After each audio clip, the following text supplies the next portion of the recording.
tentang penjualan aset tetap antar perusahaan mikro. Ini akan dijelasin oleh teman saya, Angelia. Saya Angelia akan menjelaskan penjualan aset tetap antar perusahaan mikro. Mikroteknologi didirikan di Inggris IDAPA pada tahun 1978. Mereka masuk ke dalam ranking 134 dalam daftar Fortune 500 pada 2020 dengan penjualan bersih sebesar 1,4 miliar. Ini adalah pemimpin global dan industri semikonduktor dengan lebih dari 37.000 karyawan dan 26.000 paten. Portofolio perusahaan tinggi teknologi dan memori mencakup DRAM, NAND atau flash dan memori electronic. Selain inovasi teknologi mikron, hubungannya di seluruh dunia pun juga disebabkan oleh usaha gabungan dan akuisisi strategis. Sebagai contoh, pada bulan Januari 2006, Mikron dan Harap jaga ketenangan. pada bulan Januari 2006, Mikron dan Intel Corporation membentuk sebuah perusahaan baru yang disebut IM Flash Technology berlokasi di Lehi. Beberapa tahun sebelumnya, tepat pada tahun 2002, Mikron membeli operasi komoditas DRAM milik Toshiba. Sekarang anak perusahaan yang sepenuhnya dimiliki Mikron terletak di Manassas, Virginia. Pada bulan Juli 2009, IM Flash Technology menjual semikonduktor yang kurang dimanfaatkan ke Mikron Teknologi di Manassas, Virginia. Peralatan tersebut awalnya seharga $3.673.962 yang masa manfaatnya telah ditetapkan 5 tahun. Karena nilainya sudah turun selama kira-kira 25 bulan dari 60 bulan yang dimakan, IM Flash Technology memutuskan bahwa peralatan itu memiliki nilai jual sebesar $2.439.888 pada saat transfer. Mengingat nilai pasar yang disepakati dan penjualan seharga $1.500.000, IM Flash Technology menyadari kerugian sebesar $939.888 pada penjualan aset antar perusahaan ini. Namun, Mikroteknologi memiliki lebih dari 50% IM Flash Technology dan 100% kepemilikan Mikroteknologi di Manassas, Virginia. Karena ini, Mikron mengkonsolidasikan kedua perusahaan dalam laporan keuangannya. Oleh karena itu, ini bukan transaksi yang dilakukan demi kepentingan diri sendiri. Dan kerugian atas penjualan antar perusahaan afiliasi harus dihilangkan dalam proses konsolidasi. Selanjutnya akan jelaskan finansial. Sekarang saya akan menjelaskan tentang transfer layanan anak perusahaan. Perusahaan yang mempunyai sering membeli layanan dari satu sama lain.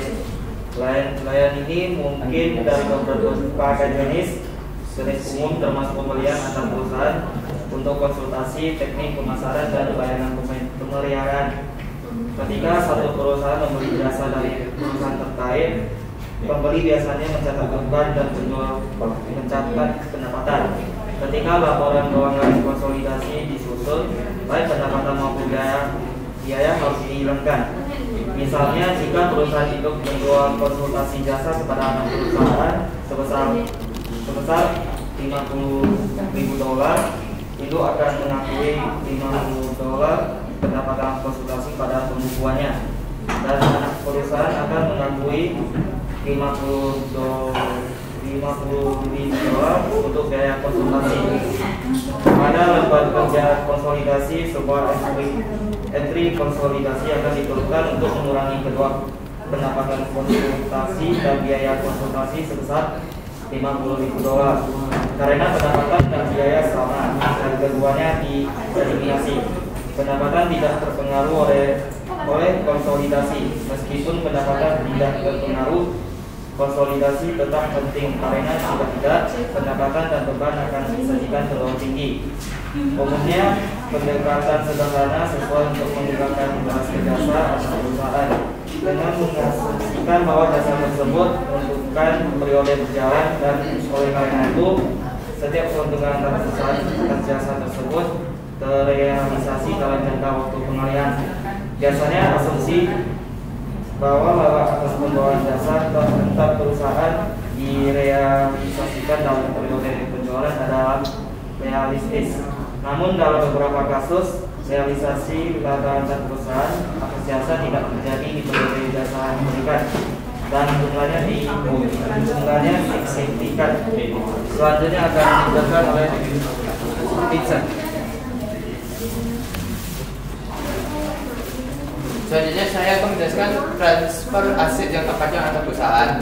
Di sini ada contoh gambarnya, gambar penjualan antar perusahaan. Yang gambarannya yang pertama itu adalah perusahaan induk yang membeli tanah dari pihak yang tidak terkait. Dan gambar yang kedua yang keduanya itu perusahaan induk menjual tanah tersebut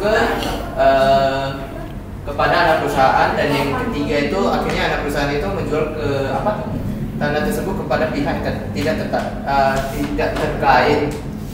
Yang di bagian pertama itu kan perusahaan induknya itu kan membeli tanah dari pihak ketiga itu seharga $10.000.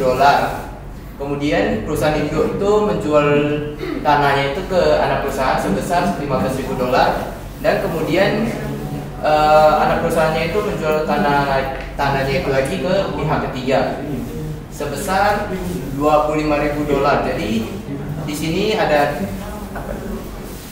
unrealized gain atau dikenal atau biasa bahasa Indonesia dibilang sebagai keuntungan yang belum direalisasi sebesar $5.000.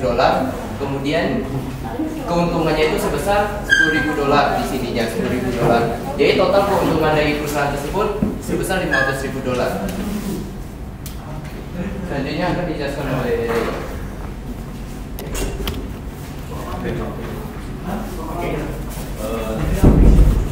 sini saya ingin menjelaskan tentang transfer tanah antar perusahaan.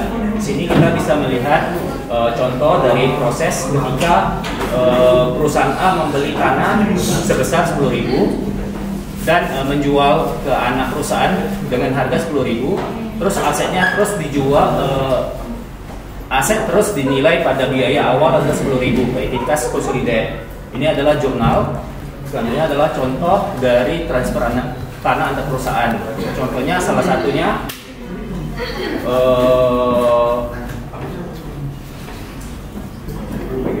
satu perusahaan dia mengakuisisi tanah dengan nilai 20.000 pada tanggal 1 Januari dan menjual tanah tersebut ke perusahaan Special Food dengan harga 35.000.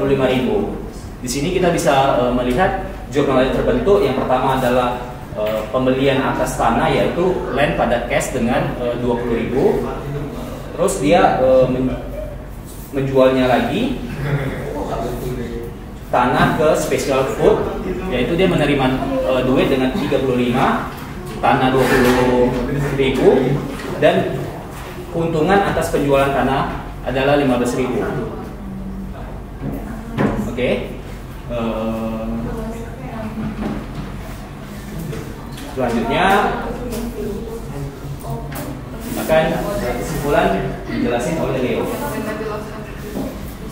Baiklah, kesimpulan dari materi ini adalah kunci untuk memutuskan kapan melakukan transaksi dalam laporan keuangan konsolidasian adalah memvisualisasikan entitas konsolidasi dan juga menentukan apakah transaksi tertentu terjadi sepenuhnya dalam entitas konsolidasi. Dalam hal ini dampaknya harus dikeluarkan dari laporan konsolidasi atau juga bisa juga dengan melibatkan pihak luar dan dengan demikian merupakan transaksi entitas konsolidasi.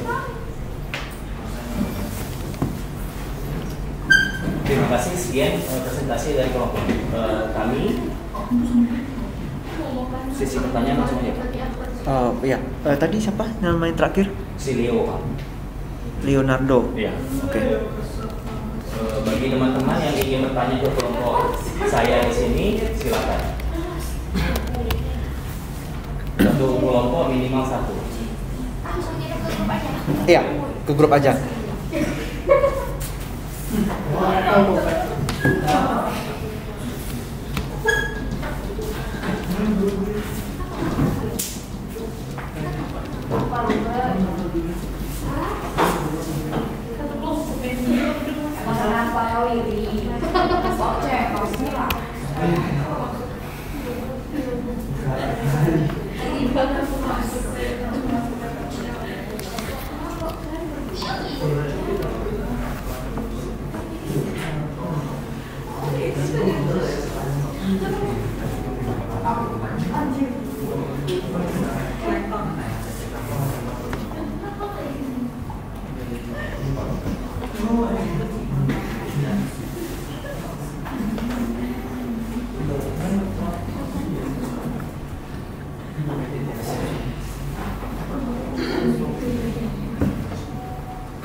Oke, pertanyaan pertama dari Jenny.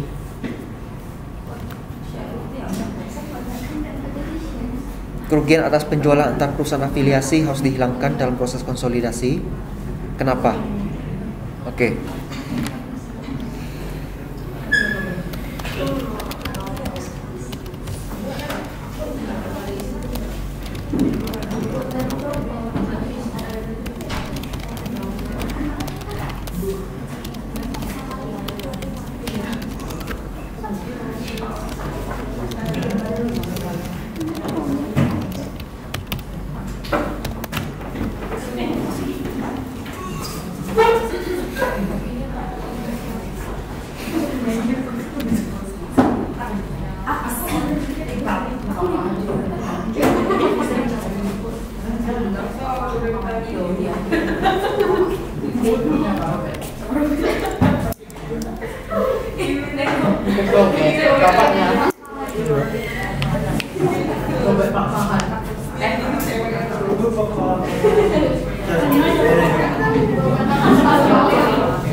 Dari kelompok lain, silakan berikan pertanyaan.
Oke, ada pertanyaan dari Ivon.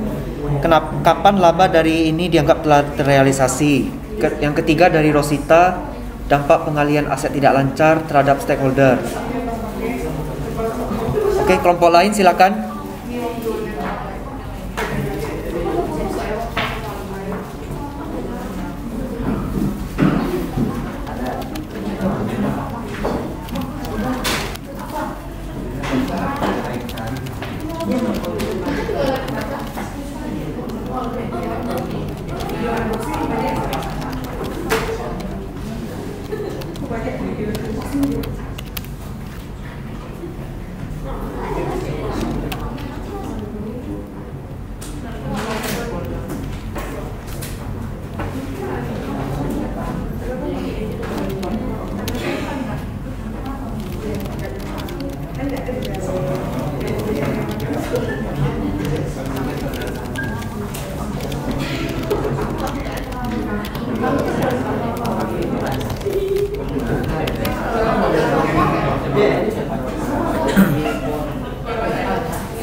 Ada lagi yang mau memberikan pertanyaan?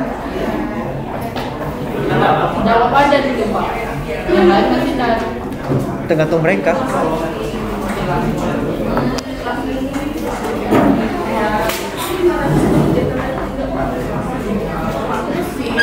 Perhatian semua, untuk mempersingkat waktu, yang ini boleh tutup dulu sambil cari jawaban. Kelompok 6 silakan presentasi. Silakan tutup dulu ya. Sekian presentasi dari kelompok 6. Sekian presentasi dari kelompok 6. Terima kasih.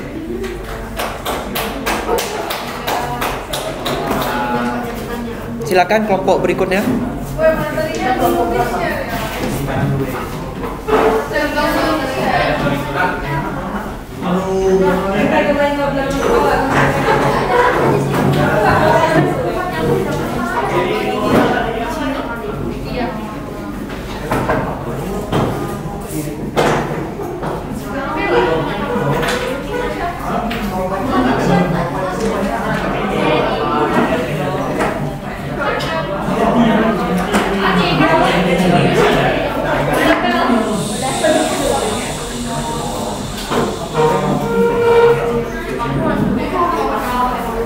Oke, ini ada pertanyaan keempat dari Jesania ya. Pertanyaan keempat dari Jesania, mengapa penangguhan laba kotor? Oh, maksudnya kenapa ada penangguhan ya?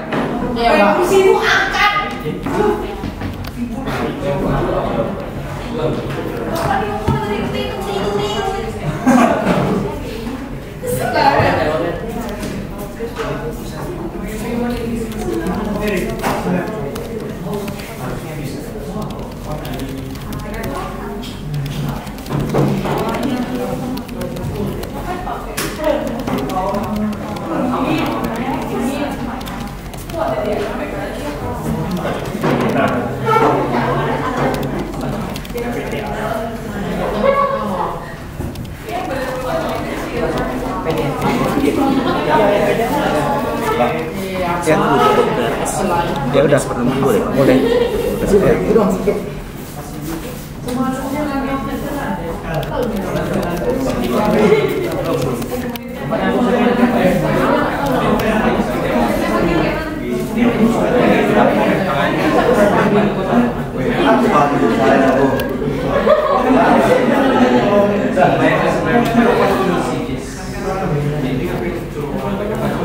Kelompok ini belum kirim bahan ya?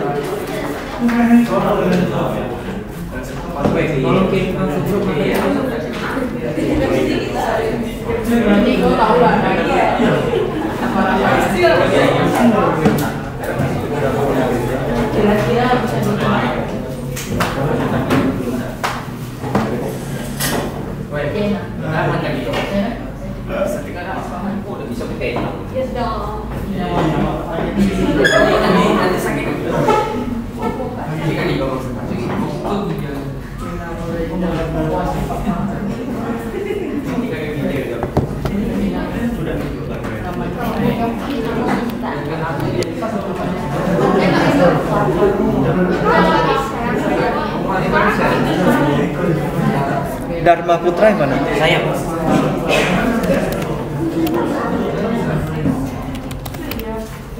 Fredrik.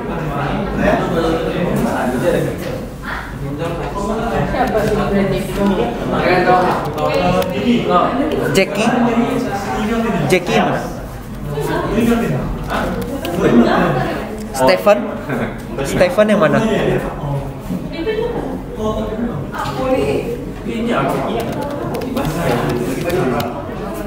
Vito.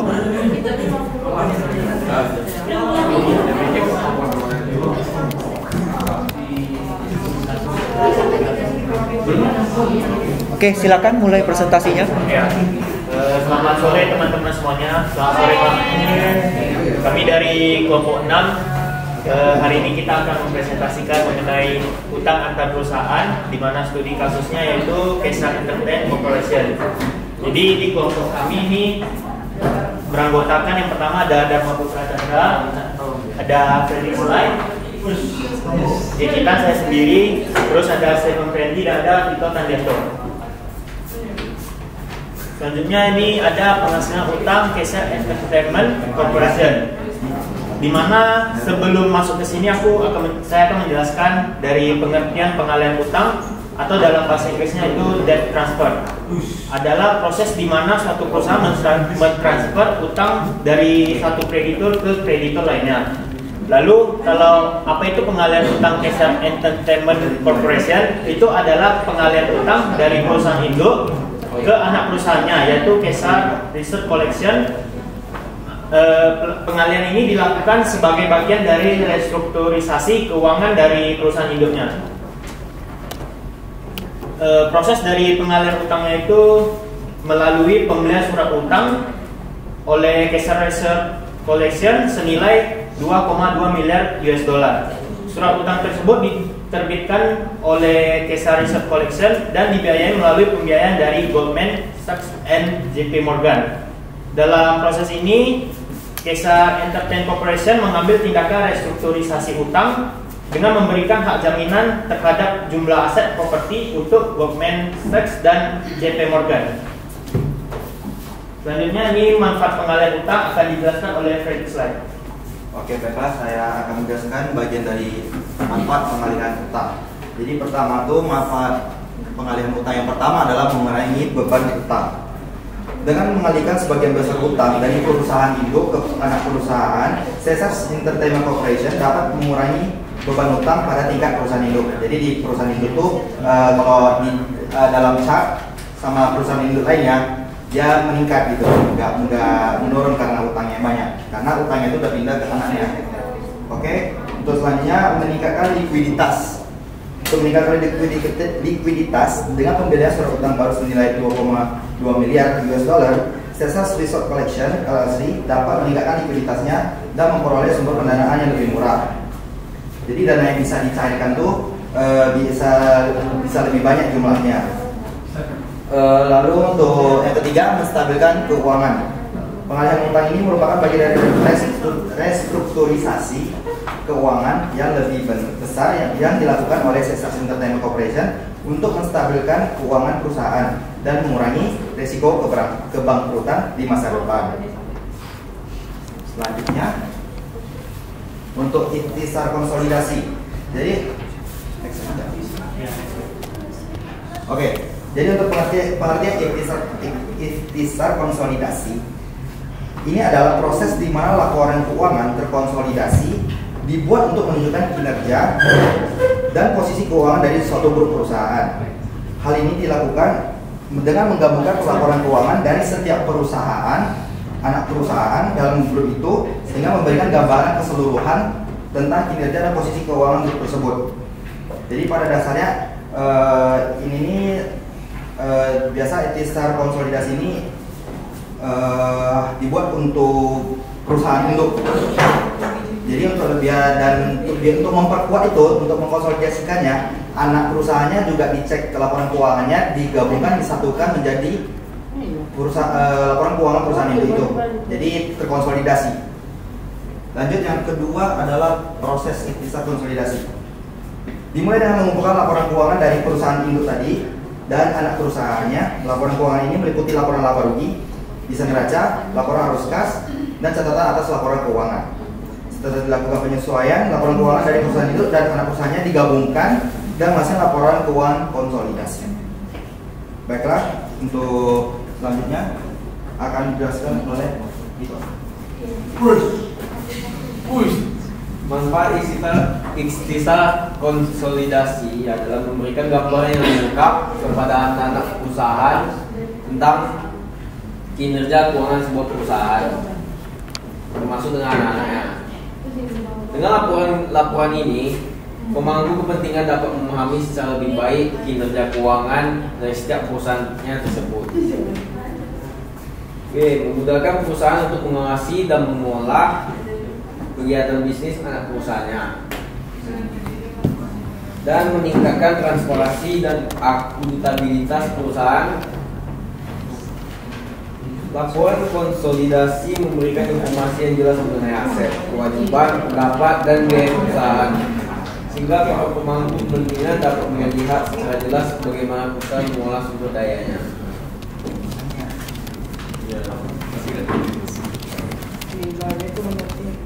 Penjualan obligasi. Nomor 1. Pengertiannya, penjualan obligasi langsung ke afiliasi adalah transaksi keuangan di mana sebuah perusahaan menjual obligasi langsung kepada afiliasinya. Afiliasi adalah sebuah entitas yang terkait dengan perusahaan utama melalui kepemilikan atau kendali.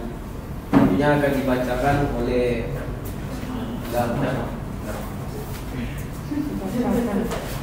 Oke, saya akan melanjutkan materi mengenai proses penjualan obligasi langsung ke afiliasi.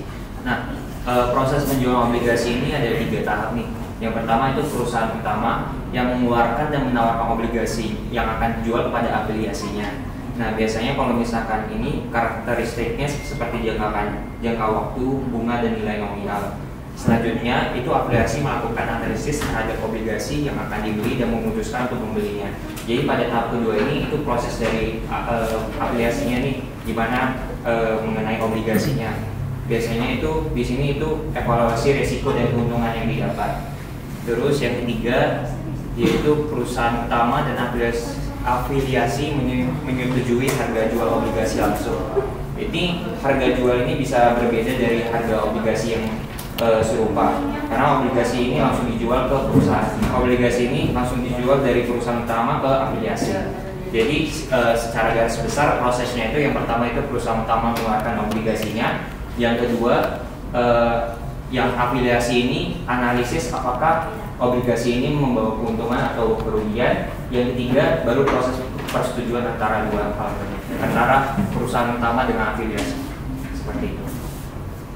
Selanjutnya akan dijelaskan oleh Stephen Priandi. Iya. Oh iya, masih aku ya? Oh salah. Selanjutnya yaitu manfaat penjualan obligasi langsung ke afiliasi. Nah, yang pertama itu memperoleh sumber dana yang dapat dipercaya. Nah, jadi kita tahu kalau misalkan perusahaan itu sulit memperoleh dananya kalau misalkan dari pasar modal atau bank nih. Jadi dengan program afiliasi ini mungkin lebih mudah untuk mendapatkan dana. Yang kedua yaitu memperkuat hubungan dengan afiliasi. Jadi dengan tujuan penjualan obligasi ini untuk memperpanjang relasi dengan perusahaan dengan afiliasi tersebut. Terus yang ketiga yaitu menghindari biaya yang lebih tinggi. Maksudnya menghindari biaya yang lebih tinggi itu perusahaan jadi lebih menghemat kos. Contohnya ambil dari sini aja deh. Nah, perusahaan itu lebih memilih jual obligasi langsung ke afiliasi karena kalau misalkan lewat pasar modal kan banyak biaya yang perlu dikeluarkan nih. Habis itu biaya fee-nya juga harus dikeluarkan. Jadi kalau misalkan dengan afiliasi itu bisa lebih memperhemat kosnya. Oke, selanjutnya dijelaskan oleh Stephen Priandi. Baik, saya akan menjelaskan obligasi afiliasi dibeli dari non afiliasi. Nah, untuk obligasi afiliasi yang dibeli dari non afiliasi ini merupakan transaksi keuangan di mana sebuah afiliasi membeli obligasi dari pihak non afiliasi yang diterbitkan oleh perusahaan yang terkait dengan afiliasinya. Nah, dalam konteks ini obligasi tersebut diterbitkan oleh perusahaan yang tidak terkait dengan afiliasi itu. Tetapi afiliasi ini memutuskan untuk membeli obligasi tersebut sebagai alternatif dari investasi gitu. Nah, ini proses obligasi afiliasi dibeli dari non afiliasi. Perusahaan yang tidak terkait dengan afiliasi menerbitkan obligasi dan menawarkannya ke pasar. Afiliasi melakukan analisis terhadap obligasi yang ditawarkan dan memutuskan untuk membeli obligasi tersebut sebagai investasi yang tadi itu. Lalu perusahaan non afiliasi ini dan afiliasi menyetujui harga pembelian obligasi yang dapat berbeda dengan harga pasar obligasi yang serupa. Next, ini ada manfaat obligasi afiliasi yang dibeli dari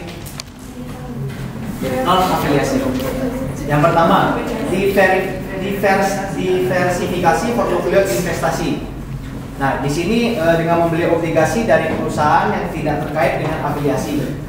Afiliasi dapat melakukan diversifikasi portofolio investasi dan mengurangi risiko kerugian. Lalu yang kedua di sini dia dapat memperoleh penghasilan. Jadi afiliasi dapat memperoleh penghasilan dari investasi ini melalui bunga yang dibayarkan oleh perusahaan yang menerbitkan obligasi tersebut. Yang terakhir, mendapatkan keuntungan. Jika nilai pasar obligasi naik, afiliasi dapat memperoleh keuntungan dari penjualan obligasi yang dibeli tadi itu. Oke, sekian dari presentasi kita hari ini. Bagi yang ingin bertanya silakan melalui WA. Oke, silakan. Ya, ini dari Stefani. Manfaat dari pengalihan hutang selain yang ada di PPT.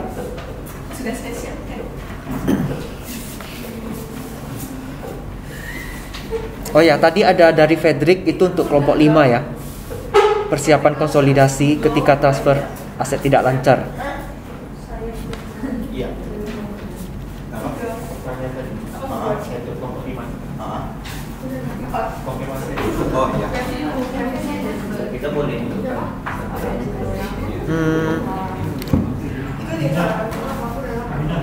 Ayo, silakan berikan pertanyaan ke kelompok 6. Silakan, ada yang bertanya yang saya wawancara.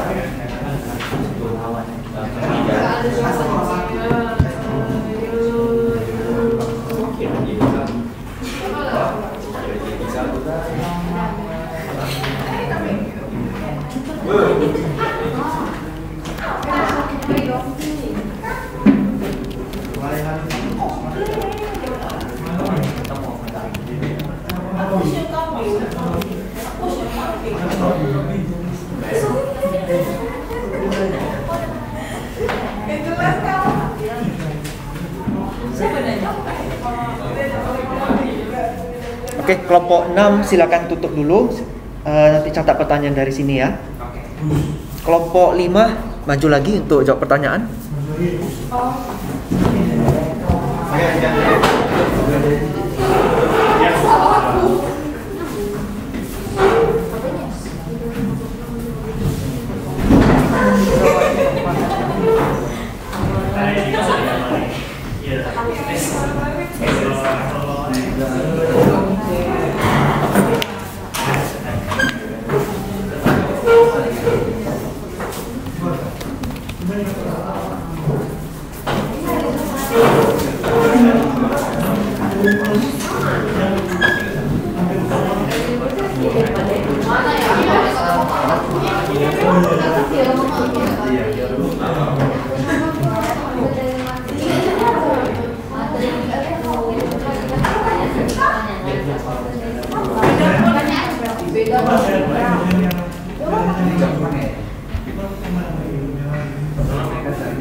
Baik, saya untuk pertanyaan Denny, kenapa kerugian atas penjualan produk afiliasi harus dihilangkan dalam proses konsolidasi? Kerugian atas penjualan antar perusahaan afiliasi harus dihilangkan dalam proses konsolidasi karena dalam program konsolidasi laporan keuangan dari beberapa perusahaan yang terafiliasi digabungkan menjadi satu laporan keuangan yang mewakili entitas induk dan entitas anaknya. Penghilangan ini juga diperlukan untuk memastikan transparansi dan konsistensi dalam laporan keuangan konsolidasi. Ya, jadi sebenarnya mau rugi ataupun untung, perhatian semua. Untuk pertanyaan Jenny sudah dijawab oleh Angelia, sudah benar. Jadi sebenarnya selain rugi, kalau untung pun tetap harus dihilangkan ya, karena sifatnya masih antar perusahaan afiliasi. Jadi oke, itu sudah tepat. Pertanyaan berikutnya. Selanjutnya saya Vincent akan menjawab pertanyaan dari Ivon, yaitu kapan laba dari penjualan antar perusahaan dianggap telah terrealisasi? Laba antar perusahaan akan terrealisasi selama terdapat aset entitas induk atau anak yang berasal dari transaksi antar perusahaan. Apabila aset tersebut sudah tidak dimiliki oleh pihak pembeli, laba antar perusahaan sudah berarti laba perusahaan itu sudah terrealisasi. Oke, saya nambahkan untuk jawabannya pertanyaan dari Yvonne. Dia kalau dijual kepada pihak ketiga non afiliasi, itu pun dikatakan terrealisasi. Tadi di PPT ada lihat ada gambar, yang gambar orang, peta orang. Kan ujungnya adalah non afiliasi kan? Itulah baru terrealisasi yang sebenarnya. Oke, bisa dipahami? Jadi kuncinya adalah apa tadi kuncinya? Non afiliasi, pihak ketiga non afiliasi ya. Itu bahasanya. Oke, pertanyaan berikutnya. Saya ingin menjawab pertanyaan dari Desania. Mengapa penangguhan dari laba kotor yang belum direalisasi atas transfer anak perusahaan dibalik periode akuntansi berikutnya jika persidangan itu dijual ke pihak luar? Jadi jawabannya sama seperti yang tadi.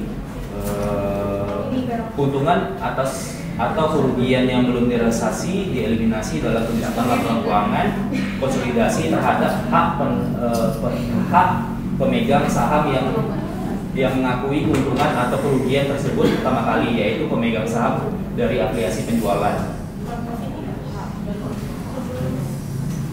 Jadi adalah pihak ketiga yang mengakui, ketika kita jual ke pihak ketiga itu kita mengakui sebagai penjualan yang realisasi.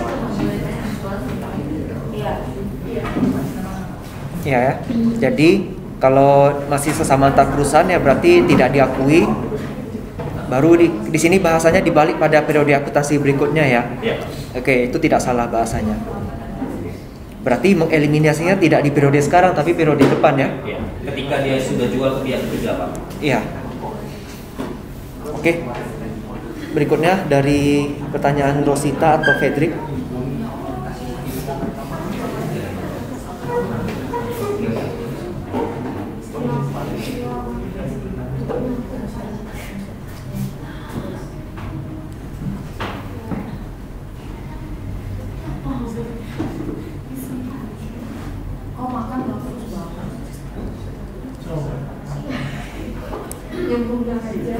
Untuk yang kelompok 6 itu sudah ada 2 pertanyaan ya. Satu dari Stefani, manfaat pengalihan hutang. Yang kedua dari Evina, tentang kebangkrutan ya.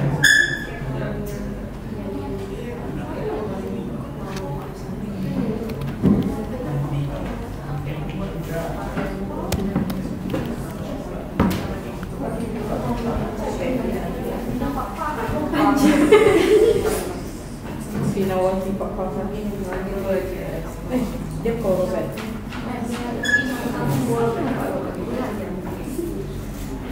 Dia tahu dia kenapa korban pula tadi. Ganti motor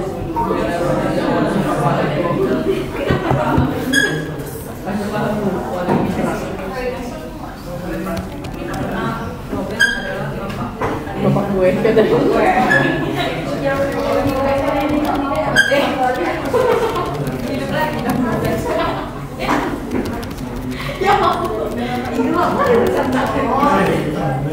Jangan kan berjalan aja. Masya Allah. Kalian lebih bercanda sama Mitra ini. Bercanda sama Mitra ini pergi lagi. Ya, siapa meninggalkan kelas Pak? Ada Oke, kasih ya Pak ya. Iya. Enak banget. Masa iya? Bohong tuh.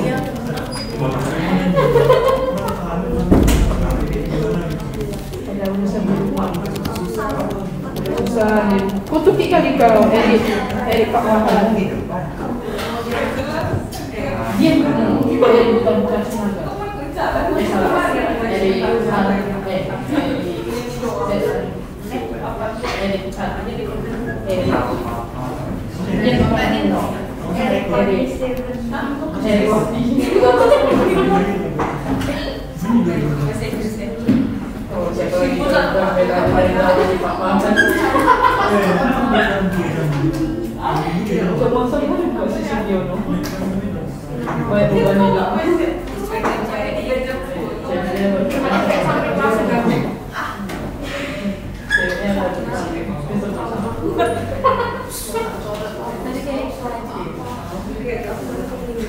Untuk pertanyaan Rosita sama Fredrik gimana?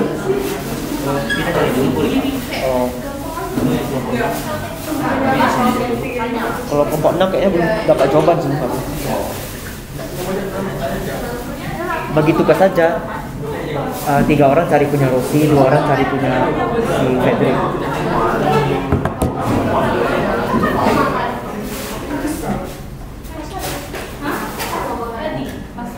Ya, kelompok lain belum tanya untuk kelompok 6 itu.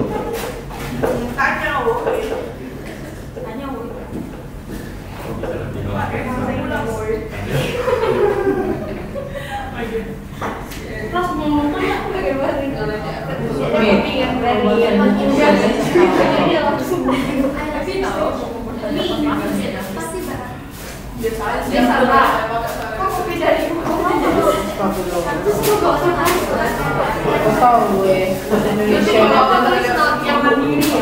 Bahasa Indonesia baru masuk Inggris dulu. Di buku kan? Woi, maka tuh.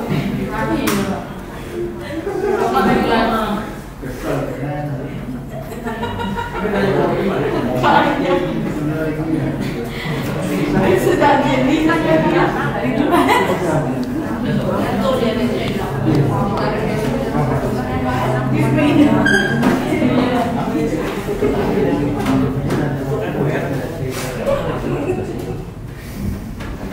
Spesial gitu.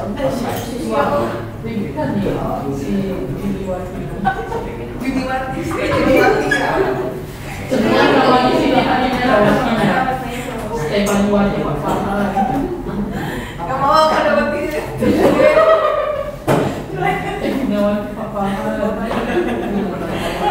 Suka-suka disawati gimana disawati? Misalnya sih aja. Kita beda banget. Terapis lah. Disawati. Kayak kalau disawati. Jelek banget namanya. Informasi apa-apa. Siapa itu foto ini?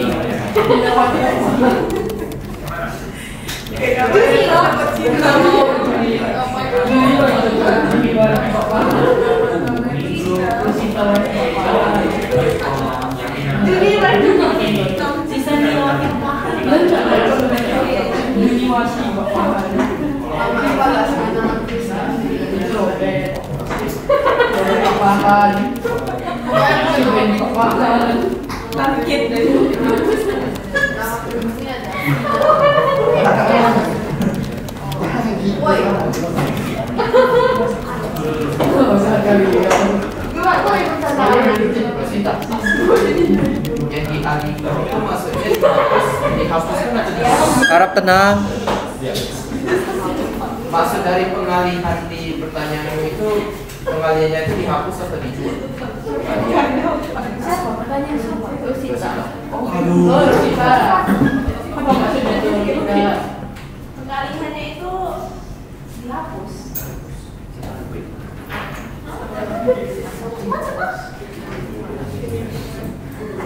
Kalau dari bahasanya nggak kayak dihapus itu. Kan pengalihan aset tidak lancar antar perusahaan. Berarti ada aset induk pindah ke anak. Itu ya kalau yang saya tangkap. Kalau dari kalian gimana? Sama Pak, kita nggak ada bahas mengenai penghapusan aset. Iya, berarti pengalihan aja kita bahas ya. Ya gitu ya. Dipindahkan itu di sana. Iya. Ke satu tempat terus dialihkan. Gampang Iya. tidak ada. Oh, ya udah. Ya benar Pak ya.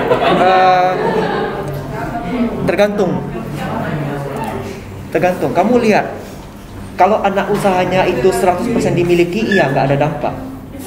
Ya. Tapi kalau nggak sepenuhnya gimana? Mungkin ada selisih Pak. Selisihnya, coba kasih contoh sederhana. Selisihnya seperti macam ada terjadinya penjualan aset yang diakui sebagai keuntungan atau kerugian dari satu perusahaan itu. Kalau dia secara entitas tunggal ya. Ya. Kalau dia sudah berupa konsolidasi tapi anaknya itu tidak mencapai 100% sahamnya, berarti Iya Pak, macam kita gini Pak. Contoh Pak, saya sebagai pemegang saham shareholder di perusahaan induk atau anak? perusahaan itu. Oke. Ada satu anak perusahaan saya itu saya jual, tapi pemegang sahamnya saya memiliki sekitar 40%. Oke, setelah saya jual, saya mau lihat saya jual dengan nilai buku yang di bawah atau di atas. Oke. Jadi dampak terhadap saya sendiri adalah kalau misalnya saya jual di atas buku, berarti saya mengalami keuntungan. Oke. Keuntungan kamu full atau sebatas saham yang kamu miliki? Saham yang saya miliki. Oke. Itu dalam hal 40%-nya itu pengendali atau non pengendali? Non pengendali. Karena harusnya 50 ke atas Pak, baru sebagai pengendali. Enggak juga. Pengendali boleh kok di bawah 50% asalkan yang lain minoritas atau kurang. Ya. Sorry. Jadi sebenarnya mau pengendali atau non pengendali, kalau memang kita porsinya 40% ya dampaknya sama. Ya. Gitu ya. Itulah dampaknya ke stakeholder. Stakeholder ini kan berarti pemegang saham ya, atau investor. Bagaimana Rosita? Oke. Fredrik, pertanyaan Fredrik. Prediknya pulang. Oh, ya tetap dijawab. Dijawab ya. Yang tadi itu ya? Iya Pak. Persiapan konsolidasi. Prediksi baik. Di sini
biasa manggil mama. Seharusnya bapak jadi pintu surga jadi ditutup sama dia gara-gara dia udah sampai dia udah terpulang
Mau pindah sini.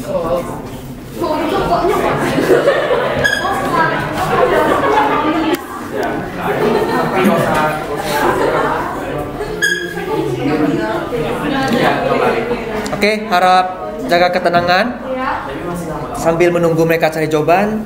Ini kisi-kisi ujian. Itu ambil dari pertanyaan yang sudah kita bahas. Ini kan dari BM3 ya. Nanti yang dari BM4 saya rekap. Hari ini kan terakhir kan. Nanti itu saya kirim ke kalian, kalian pelajari sekaligus dengan yang biasanya saya sering jelasin. Bisa? Itu kisi-kisi ujian ya. Ujiannya nanti pakai Google Form. Esai ya, Pak. Esai, Pak. Mau esai atau apa, yang penting jawabannya kan. Kalau pakai Google Form ada masalah? Pak, minggu depan Iya, minggu depan kan libur. Kita tunggu keputusan dari kampus masuknya kapan. oh berarti setelah masuk baru kita ujian. Iya, sesuai jadwal ya. Hari libur nggak mungkin diganggu kan? Enggak. Oke, ini nanti habis kelas inilah langsung saya rekap, saya kirim ke kalian ya daftar pertanyaannya. Ujiannya berapa soal ya, Mas? Bukan masalah berapa soal, tapi berapa yang bisa dijawab kan? Iya juga. Jangan suka dong, bahaya. Ujiannya pertemuan 9, nanti sesuai jadwal. Tunggu kapan pengumuman kita mulai kuliah lagi. Itu online ya ujiannya ya. Online. Online-nya close book. Online Facebook? Iya. Tergantung kejujuran. Ya. Saya harapnya kalian jujur sih. Kami jujur selalu, Pak.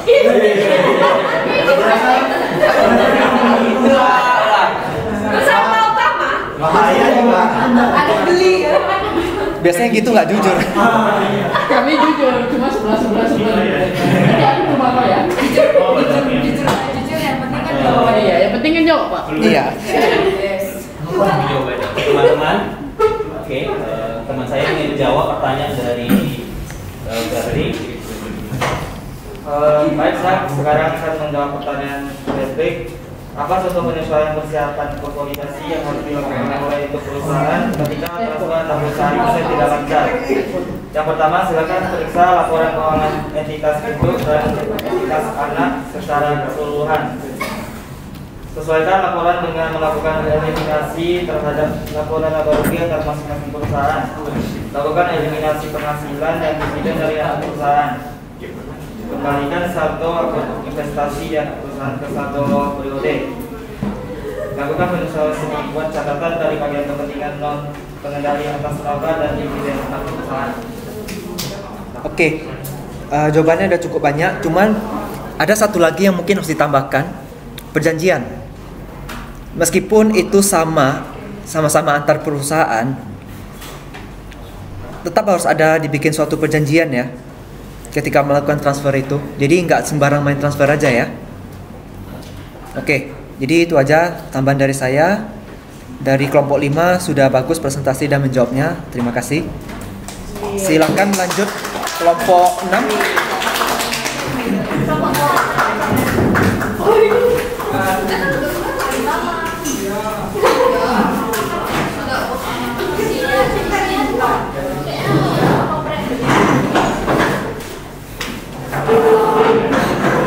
Lihat dia macam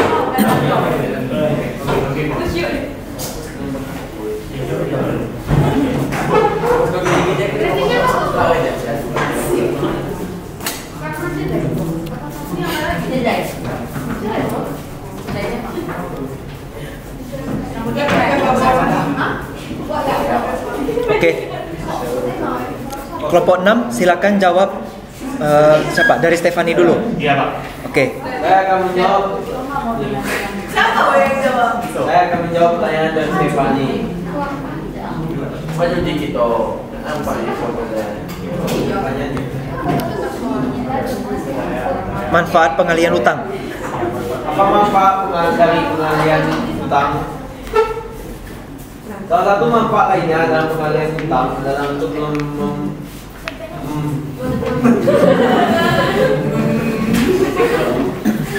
memperlancar arus kas agar pemutaran uangnya tetap kondusif, dan dari itu produksinya pun akan tetap lancar dan tidak mengganggu operasi dari perusahaan tersebut. Halo. Umurnya? Oh, aku ya. Aku dengar tidur mencuri. Oh iya. Udah, ulang aja. Ulang. Sorry. Sorry gak tau, ada kayak gitu tau. Saya akan menjawab pertanyaan dari Stefani. Apa manfaat dari pengalian utang? Salah satu manfaat lainnya dalam pengalian utang adalah untuk memperlancar arus kas agar pemutaran uangnya tetap kondusif, dan dari itu produksinya pun akan tetap lancar dan tidak mengganggu operasional dari perusahaan tersebut. Oh iya. Saya tambahin satu manfaat pengalian utang ya. Misalnya si A perusahaan induk, si B perusahaan anak ya. Si A ini punya utang 1 miliar ke bank. Besar ya angkanya?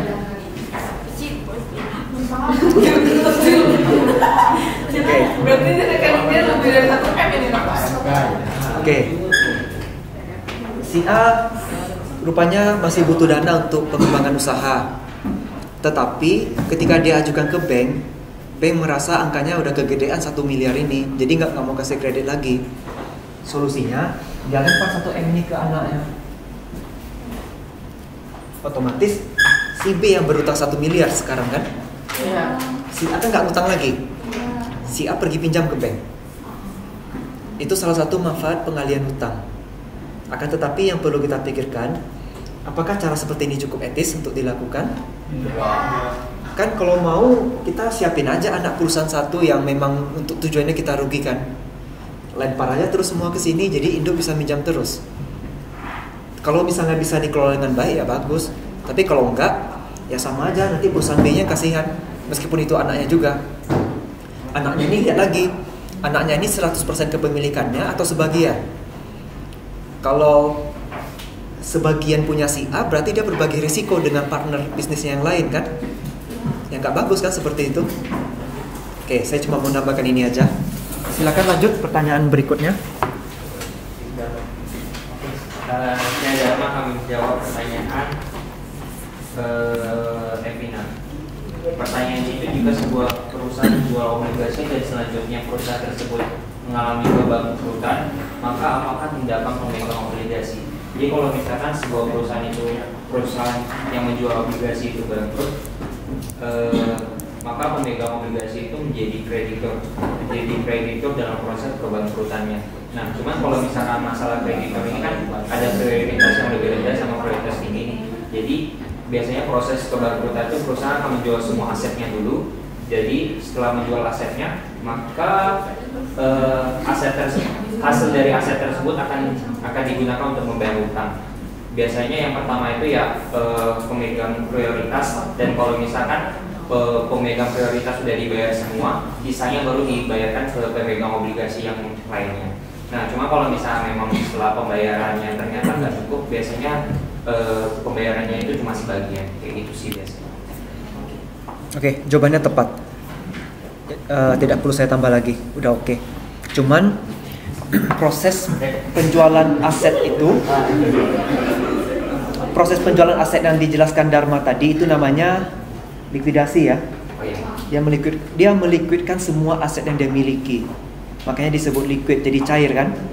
Uang dibentuk cair, jadi lebih banyak dalam bentuk cash. Itu yang dia pakai untuk bayar utangnya. Oke, silakan lanjut. Kita akan menjawab pertanyaan dari Robert. Apakah setiap utang antar perusahaan harus dilakukan pengalihan utang? Jika iya, kapan waktu atau saat yang tepat bagi perusahaan untuk melakukan pengalihan utang? Tidak semua utang antar perusahaan harus dilakukan pengalihan utang.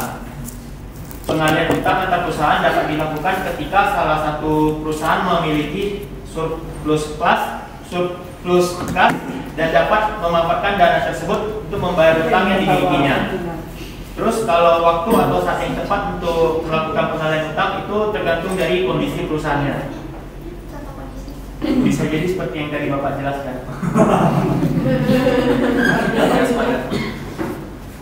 Sekian, terima kasih. Selanjutnya, iya Pak. Belum ditanya pendapat Robert? Belum ya. Oh ya, oke. Saya juga udah oke. Saya Stefan akan menjawab pertanyaan dari Kevin. Apa perbedaan penjualan obligasi langsung ke afiliasi dan obligasi afiliasi dibeli dari non afiliasi?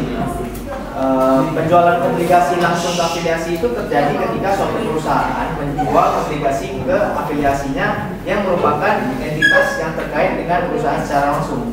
Sedangkan kalau yang obligasi afiliasi dibeli dari non afiliasi itu terjadi ketika perusahaan membeli obligasi dari pihak lain yang tidak terkait langsung dengan perusahaan, tapi dia memiliki keterkaitan dengan afiliasi perusahaan tersebut. Atau perbedaan yang lebih spesifik lagi, ya kedua terletak pada siapa yang memegang obligasi dalam hubungan afiliasi antara mereka. Jadi penjualan obligasi langsung ke afiliasi itu memberikan kontrol yang lebih besar terhadap pengelolaan obligasi dan hubungan antara perusahaan dan afiliasinya. Terus pertanyaan keduanya, kemudian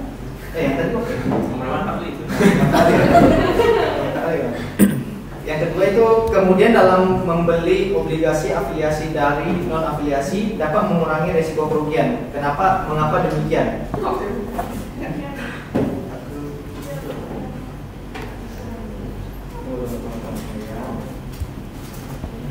Dalam membeli obligasi afiliasi dari non afiliasi, itu perusahaan dapat mengurangi risiko kerugian dengan melakukan diversifikasi portofolio.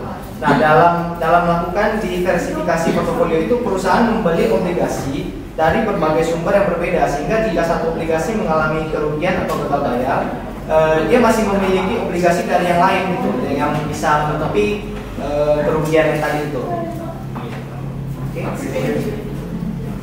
Oke, jawabannya udah bagus. Lanjut pertanyaan dari Vincent. Saya akan menjawab pertanyaan dari Vincent Lau. Mengapa obligasi yang dimiliki oleh perusahaan afiliasi tidak perlu disajikan dalam laporan posisi keuangan konsolidasi? Obligasi yang dimiliki oleh perusahaan afiliasi tidak perlu disajikan dalam laporan posisi keuangan konsolidasi karena perusahaan afiliasi dianggap sebagai entitas terpisah dan independen dari perusahaan utama yang mengontrolnya. Perusahaan yang dikonsolidasi ke dalam laporan keuangan perusahaan induk, perusahaan afiliasi di sisi lain hanya diakui dalam laporan keuangan perusahaan induk sebagai investasi yang dimiliki. Obligasi yang dimiliki oleh perusahaan afiliasi tidak dianggap sebagai aset atau kewajiban perusahaan induk karena perusahaan induk tidak memiliki kontrol atas obligasi tersebut. Perusahaan induk ngakuin obligasi sebagai investasi itu kalau dia secara entitas tunggal ya. Ingat, kalau kita bicara konsolidasi berarti ada yang entitas tunggal, ada entitas yang bergabung. Yang tadi dijelaskan itu kalau dia tunggal ya. Jadi harus dibedakan. Jadi kalau yang konsolidasi ya dia memang tidak akan nampak di laporan keuangan, di neracanya. Tetapi di catatan atas laporan keuangannya harus kita rincikan. Kenapa? Karena biasanya obligasi itu angkanya pasti besar. Kalau yang angkanya besar itu sifatnya material. Paham istilah tentang material? Pernah dengar? Apa kalau tahu material itu?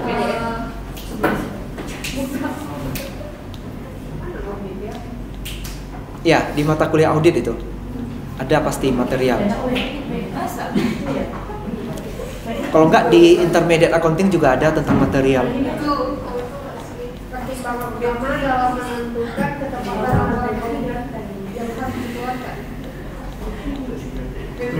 Masih kurang kena pengertiannya itu. Sifat kuantitatif dan juga bagian informasi keuangan pada suatu organisasi perusahaan dalam konteks keputusan yang harus dibuat. Hampir. Oke, saya luruskan ya. Yang tadi Bella ya namanya. Yang tadi Bella jelaskan udah hampir pas. Jadi intinya ketika kita melihat suatu perubahan angka yang sifatnya material atau yang besar angkanya, kita menjadi berubah keputusan kita. Misal, awalnya perusahaan ini labanya 1 miliar, termasuk gede ya. Berarti perusahaannya ini bagus. Saya sebagai investor maulah investasi di perusahaan yang ini karena labanya bagus. Rupanya si perusahaan ini dia ketika audit labanya berubah. Labanya jadi tinggal 200 juta setelah dia melakukan penyesuaian. Itu kan turunnya drastis sekali ya. Itu yang namanya material. Material itu adalah ketika kita membacanya akan terjadi perubahan pikiran kita. Yang awalnya kita mau investasi karena labanya 1 miliar, sekarang labanya tinggal 200, udahlah saya nggak mau investasi lagi. Karena labanya kecil, untuk apa? Mending saya investasi di tempat lain kan. Jadi materialitas itu sebenarnya cukup banyak definisinya, tapi ada definisi bakunya itu dari IAI, Ikatan Akuntan Indonesia. Yang tadi saya bilang itu definisinya. Nah, terus obligasi ini meskipun di neraca nggak nampak, tapi kan angkanya pasti material meskipun antar perusahaan.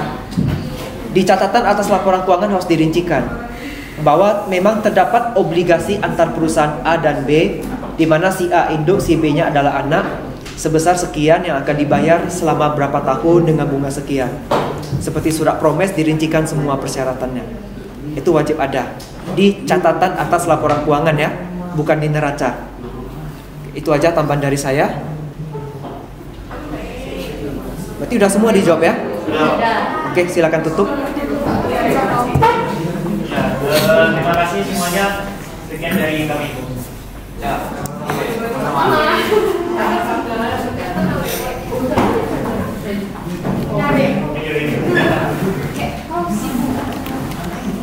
Oh, ini beli siapa? Anaknya. Nggak boleh mandi.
Pertemuan berikutnya.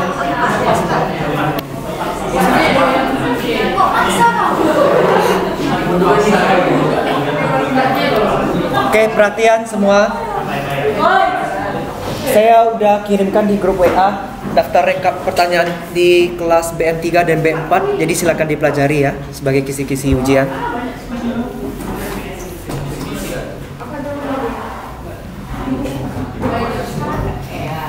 Angelia Fortune, Aprilia izin ya. Bella,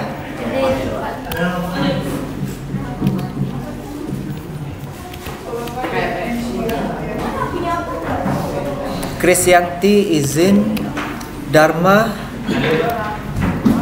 Erik Tan, Evina, Vera Patricia, Fernandes Liang, Fernando, Fredrik yang tadi oh ya, oke. Jackie, Jenny Angelica, Desania, Junianti, Kelvin Sasminto, Leonardo,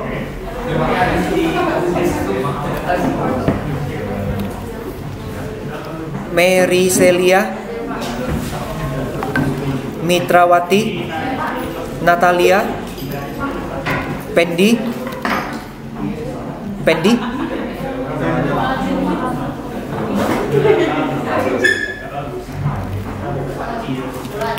Robert, Rosita, Rudy, Stefani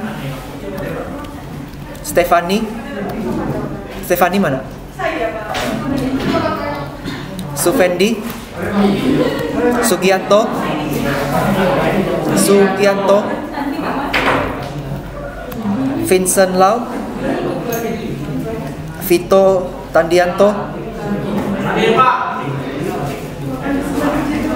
Yvonne Monik. Oke, ada yang namanya belum dipanggil?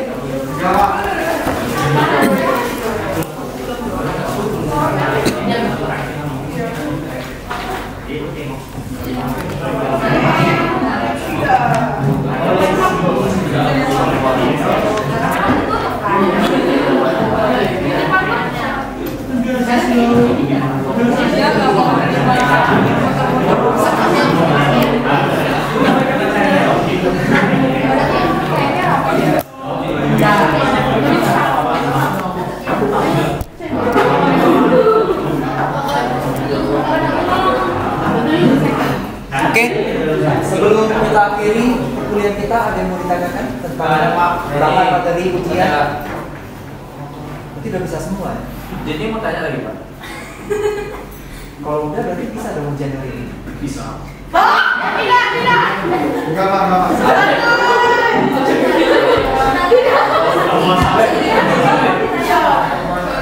Tadi dengan PD-nya yang bilang bisa ya? Robert tuh sendiri. Berarti Robert aja Pak sendiri.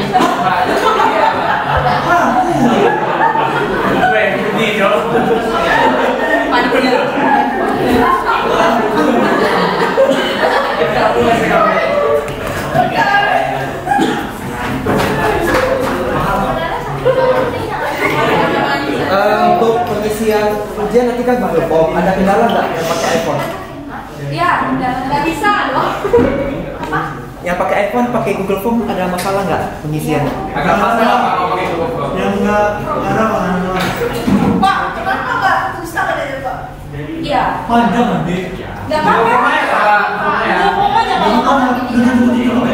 Tapi nggak pakai nggak apa? Enggak. Google Form itu yang pilih-pilih itu ya? Iya.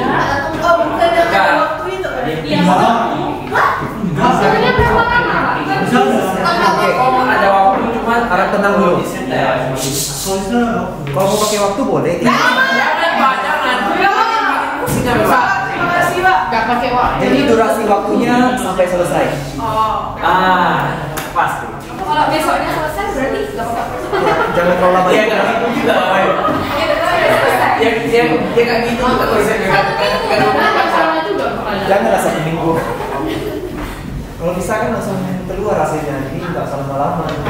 Oh, Bapak langsung kasih nilai di sana. Enggak, saya nilai manual. Berarti Pak, siapa Pak hasilnya prima, saya 20 nggak apa-apa. Ya, jangan terlalu lama juga lah. Pak, 1 hari aja lah Pak. Besoknya baru kami kumpulkan Pak. Pasti kami kumpulkan semua. Kayaknya tulisan aja deh Pak. 1 minggu. Kayaknya ribet kali deh. Ujiannya nggak akan sulit kok, percaya aja sama saya. Percaya sama saya, ujiannya nggak sulit.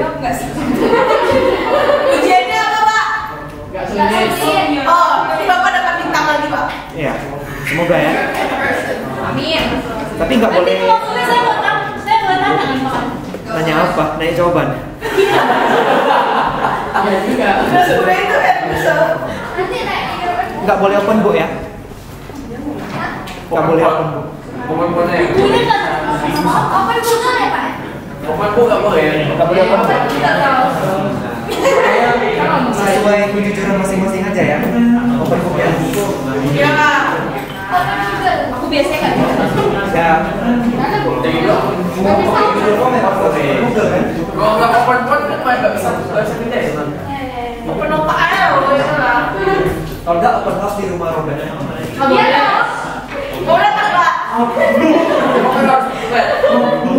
Pak, berarti kasih waktunya 1 hari Pak. Kalau pengalaman saya ujian dengan mahasiswa sebelumnya, ada yang 4 menit udah selesai ujian.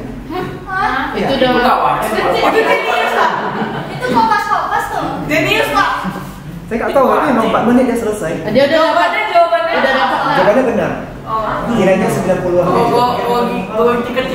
Berarti ada bocoran soal. Kalau kami nggak bisa Pak menit Pak. Pintar Pak. Sudah itu aja Pak. Dia pintar Kak. Kami sejam aja belum tentu siap Pak. Jadi sehari aja mungkin Pak. Besoknya Bapak ngomong. Saya mikirnya gini, ujian kok 1 jam 2 jam itu ujian atau masa rendang sih? Ujian itu 15 menit sampai setengah jam udah paling lama. Ujian di mana coba? Ujian di mana 15 menit? Kalau 1+1 bisa lah kamu ya Pak. Sudah lagi ya. Yang penting dijawab aja semua. Benar atau salah nggak apa-apa. Yang penting dijawab. Nggak apa-apa, nanti nilai kami yang kena. Nggak apa-apa. Ada nilai apa-apa. Gue sama dua. Berarti apapun yang kita itu. 2 jam terlalu lama rasanya. Enggak, Pak. 1 hari sih. 1 hari lah Pak, besoknya. Percayalah, nggak sampai 1 jam selesai ujian. Berapa soal? 3 soal. Pak lupa nanti 10 soal kayak punya pelajaran kemarin Pak. 10 soal tapi satu jawabannya, satu soal aja 1 lembar kami kerjakannya. Panjang kali. Lupa kayak gitu juga. Yang lain tuh Ya sih. dia dong ngomongnya. Kan ngomong. Iya, lama. Nanti aja lah, percaya aja lah. Percaya Pak. Nanti kalian atur waktu. Open house. Open house di rumah Robert. Jawabannya di rumah Robert kan? Kalau ada jawabannya. Iya, kalau